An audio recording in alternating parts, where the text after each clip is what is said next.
اعوذ باللہ من الشیطان الرجیم، بسم اللہ الرحمن الرحیم۔ سورہ توبہ کی 2 آیتیں پڑھ رہا ہوں، آیت نمبر 71، آیت نمبر 72۔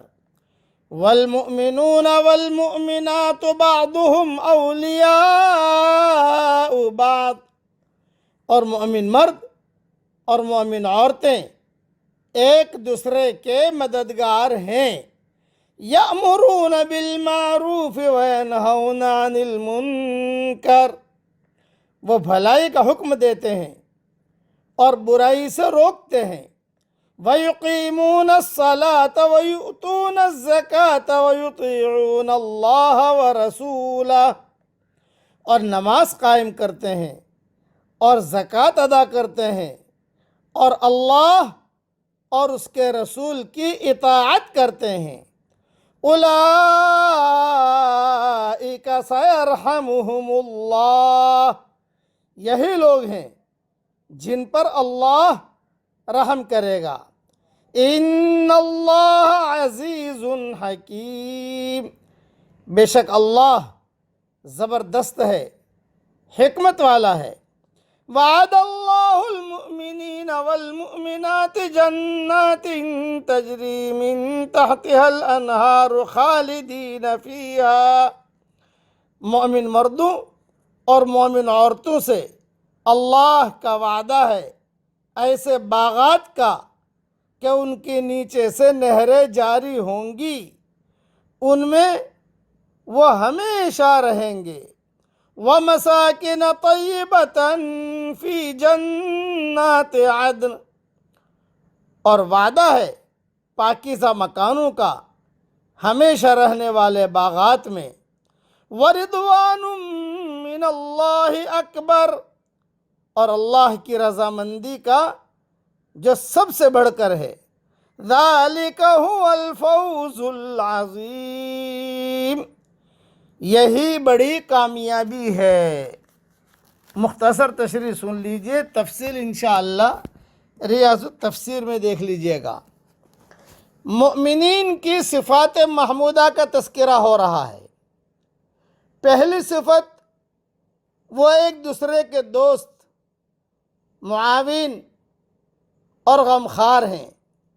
جس طرح حدیث شریف میں آتا ہے کہ مومن کے لیے ایک دیوار کی طرح ہے جس کی ایک اینٹ دوسری اینٹ کی مضبوطی کا ذریعہ ہے۔ یہ حدیث صحیح بخاری شریف میں ہے۔ دوسری حدیث میں فرمایا کہ مومنوں کی مثال آپس میں ایک دوسرے کے ساتھ محبت کرنے اور رحم کرنے میں ایک جسم کی طرح ہے کہ جب جسم کے ایک عضو کو تکلیف ہوتی ہے تو سارا جسم پریشان ہو جاتا ہے اور بیدار رہتا ہے۔ کسی مسلم مومن کو دنیا میں جہاں پر بھی تکلیف ہوگی تو ایک دوسرے کے ساتھ محبت، ایک دوسرے کے ساتھ ہمدردی، ایک دوسرے کے ساتھ رحم کا معاملہ کریں گے یہ مومن۔ یہ حدیث صحیح مسلم میں بھی ہے اور صحیح بخاری شریف میں بھی ہے۔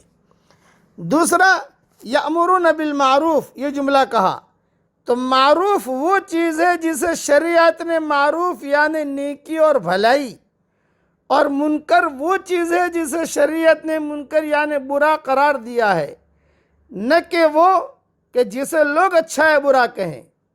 بس اللہ جسے کہے اچھا وہ اچھا، شریعت جسے کہے اچھا وہ اچھا، شریعت جسے کہے برا وہ برا، پیر صاحب جسے کہے اچھا وہ نہیں ہوگا۔ یہ اللہ کی بات دیکھی جائے گی کہ اللہ کہہ رہے ہیں کہ نہیں کہہ رہے ہیں۔ خلاصہ کلام یہ ہے کہ اللہ کی بات مانو۔ اور پھر نماز کا کہا، نماز حقوق اللہ میں نمایاں ترین عبادت ہے، اور زکوٰۃ حقوق العباد کے لحاظ سے امتیازی حیثیت رکھتی ہے، اس لیے ان دونوں کا بطور خاص تذکرہ کر کے فرما دیا گیا کہ وہ ہر معاملے میں اللہ اور رسول کی اطاعت کرتے ہیں۔ اچھا، پھر کہا جنات، تو جنات عدن جو موتی اور یاقوت سے تیار کیے گئے ہوں گے۔ عدن کے کئی معنی کیے گئے ہیں، ریاض التفسیر میں دیکھنا ہے انشاءاللہ، وہاں تفسیر ملے گی، لیکن ایک معنی اس کا ہمیشگی کے بھی ہے جو ہمیشہ رہے گا۔ حدیث شریف میں آتا ہے اور ایک جملہ یہ کہا وردوان من اللہ اکبر، حدیث میں آتا ہے کہ جنت کی تمام نعمتوں کے بعد اہل جنت کو سب سے بڑی نعمت رضا الہی کی صورت میں ملے گی۔ یہ سب سے بڑی نعمت ہوگی کہ ساری نعمتوں سے اونچی نعمت کہ اللہ کہے گا میں راضی۔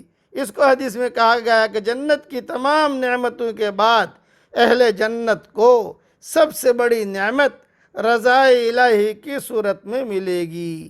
صحیح بخاری شریف میں بھی یہ حدیث ہے اور مسلم شریف میں بھی یہ حدیث ہے۔ اللہ تعالی ہم سب کو اس صفات پر عمل کرنے کی توفیق عطا فرمائے، اور اللہ تعالی ہم سب کو اپنی بڑی بڑی جنتوں میں عافیت کے ساتھ، بلکہ جنت الفردوس میں حضرت محمد صلی اللہ علیہ وسلم کے پڑوس میں ہماری قیامت تک کے آنے والی نسلوں کے ساتھ اللہ تعالی ہم سب کو جمع فرمائے۔ آمین۔ وآخر دعوانا ان الحمدللہ رب العالمین۔